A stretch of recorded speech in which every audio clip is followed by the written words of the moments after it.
Hi everyone, it's Roger and Jeremy here from What's on DisneyPlus.com. In this episode, we're going to be taking a look at Mary Poppins Returns, which was recently added to Disney Plus in the US and Canada. And we kind of wanted to take a look at this movie and give our thoughts on it. So Jeremy, what did you think of, in general, of Mary Poppins Return? I was pleasantly surprised by this because it was a long time after the original Mary Poppins, and that's such a classic, and it's one of my favorite movies of all time. So I went into it with a lot of trepidation, just like, I Hmm. don't know if I'm going to like this. And I came away with it, enjoying it. Emily Blunt, I think, did the best anybody not named Julie Andrews could do in the role. I really loved what she did there. Ben Whishaw was also really good as an adult Michael Banks. Hmm. I really enjoyed it. And then, if you're going to bring in someone to sing, Lin-Manuel Miranda is an excellent choice for that. Between his work on Moana and his work on Hamilton, he has been well regarded in the realm of music. If my only real complaint is that none of the songs stick with you. There's not a spoonful of sugar or a supercalifragilisticexpialidocious in there. It's funny because when I watched this the first time, it came out, I think it came out to rent, and I sort of rented it, and so this was years ago with my wife. My wife was a bit like, nah, like halfway through the movie. No, she's just like, no, I've kind of had enough of this. It's not the same. It's not working. And I remember going, it's not that bad. When I watched it back a couple of weeks ago, I was like, wow, I really enjoyed it the second time around so much more. And that's because I knew what I was getting, and I was able to kind of just enjoy it more. I enjoyed the songs more. I mean, I'd listened to the soundtrack a bit more after the movie had come out, and I just seemed to be in a much. I kind of, like I said, really enjoyed it the second time round so much more. Like the music made a lot more sense of what they were doing, and I think that whole thing I'd got that comparison out the window. I'd kind of that had gone, and then on the second viewing, I seemed to go in a much better place for it, and I really did enjoy it. There are aspects to it that I'm not so keen on Emily Blunt as Mary Poppins. I didn't think it was. I don't know. There was something about the character. It just, again, there's this difference. She seemed a bit too hard. I mean, I don't remember Mary Poppins being quite so strict. She didn't seem quite, because I that was the one thing with me with this one. It was going along. She's not really a very likable character, and she and everyone knows her and all the rest of them going, well, why would anyone know you? Because you're not really very nice. That was like, I know, it was kind of weird thing. I really enjoyed Lin-Manuel. I thought he did. I mean, his accent was atrocious as far as being a Brit goes, and I, as being a Brit, and while I might not be a Londoner, it did kind of like, really, it's a little bit over the top. But I enjoyed the music that he did, and the theming of the music going right the way through. And there are some songs that do stand out to me, and yeah, but you could see it was like a almost going one by one of redoing the same scenes from the first movie, but just giving them in a fresh take. It was almost, I wouldn't say a paint by numbers, but they kind of knew where they were going with. Yeah. There's a scene where everything gets turned upside down. They did the topsy turvy house.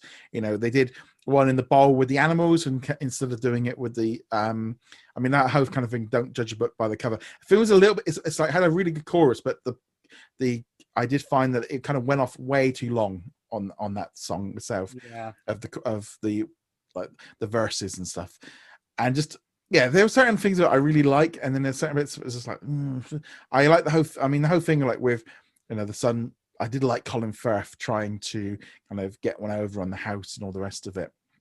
And then I mean, it's a bit corny, but I definitely feel like I really enjoyed it that second time around, so much more so than I did that first time. As bad as Lin-Manuel Miranda's accent may be, uh, still better than Dick Van Dyke's in the original. So, he's got that going for him. I mean, even Dick Van Dyke says it's the worst Cockney accent in the history of cinema. Yeah, it's always that thing. I think as well, like, you kind of accept it because it was the 60s, and then you look back and, oh, it's just the 60s and all the rest of it. And everything on American TV of English stuff was really kind of like really corny anyway. I don't know. I mean, now if they, you can just imagine of them doing it now, it'd be very different. But I really enjoyed it. In some way, I like. There's so many books with like the Mary Poppins that they could go in. I don't necessarily think this was it's quite hit where they thought it was. I think, I mean, it did quite well at the box office in terms of, I mean, it pulled in 350 million, 130 million budget. So it did all right on that one. But I do remember at the time, it wasn't a $1 billion franchise, and maybe Disney thought it would do.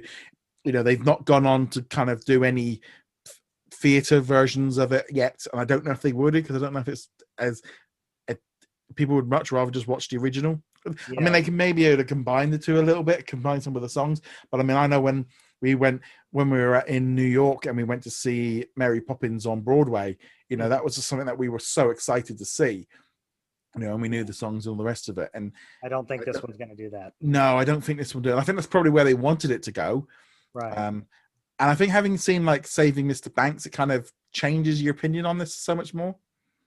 Yeah, and it does, of course, if you look up some stuff. Saving Mr. Banks is kind of a whitewashing of that telling anyway. Yeah. Yeah, I think, as I said, Mary Poppins Returns, it was a solid movie, but I think it was almost that thing of, this was the movie no one really wanted. No one wanted this movie. No one was asking for it. As much as Mary Poppins is a character they could do more with, and I remember being, when you're at Disneyland Paris, and especially go around the springtime, she would come out with Dick Van Dyke, and they'd have Bert, and you'd have all the penguins, and they'd be doing all the songs in front of the castle, and it was a fantastic experience. But you're always harping back to the original. They don't, you don't think of this new one. And I just don't think it'll ever be at that same level. No, I don't think it will either. Although, at the end when Dick Van Dyke returns as Mr. Dawes Jr., and you realize he was 93 years old when they were filming that, and they had to age him up because he still looked too young for what they wanted. I'm like, good for him. Yeah, I mean, I just read this the other day. He was helping. Yeah, they actually had an interview with him for WandaVision. They spoke with him about making TV series and stuff. I mean, he didn't have a clue what they were talking about in terms of Marvel, but they still at least went and spoke to him to get his advice on like TV series from that era. So, he's even helping out on stuff that we're watching now of like the influence. But yeah, Mary Poppins Return, I thought was a really good, solid movie. A lot better on the second viewing, and I think having enough time in between it and enjoying it and just going along with that ride the second time without that, where they're going, it's not the same. I do think it helped losing that. Yeah, it did. I was also at the end, I think I looked up that they had initially asked for the balloon lady, which was Angela Lansbury. Yeah. They had initially asked Julie Andrews to come back and cameo there. Yeah. And I think she turned it down because she didn't want to take away from what they were trying to do with Emily Blunt. Because she's like, if I do this, everybody's going to be talking about me and not what you're trying to do the rest of the movie. Yeah, I could see that. I think, I don't know. I think if she'd done it, I don't think it mattered too much.